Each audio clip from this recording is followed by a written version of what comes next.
మీరు చూస్తే చంద్రబాబు నాయుడు వచ్చిన పని స్వచ్ఛాంధ్ర స్వర్ణాంధ్ర. ఈ రాష్ట్రాన్ని స్వచ్ఛాంధ్ర స్వర్ణాంధ్ర చేస్తానంటున్నాడు. స్వచ్ఛాంధ్ర స్వర్ణాంధ్ర కాదు, అప్పులాంధ్ర, అరాచకపు ఆంధ్ర, అవినీతి ఆంధ్ర, అలాగే అబద్ధాల ఆంధ్రగా మార్చేశాడు. కానీ ఎక్కడా కూడా స్వచ్ఛాంధ్ర కానీ స్వర్ణాంధ్ర చేసే దిశగా ఆయన ఈ రోజు వరకు కూడా పని చేయలేదు. అండ్ ముఖ్యంగా నగిరిలో వీళ్ళు ఒక కార్యక్రమం పెట్టారు.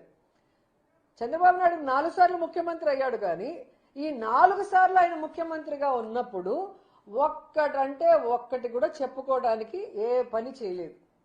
అందుకే ఏం చేస్తారు, ఆ మీటింగ్కి ఎదురుగా ఉన్న హాస్పిటల్ని, పేషెంట్లను కూడా బయటికి తరిమేసి క్లీనింగ్ చేశారు.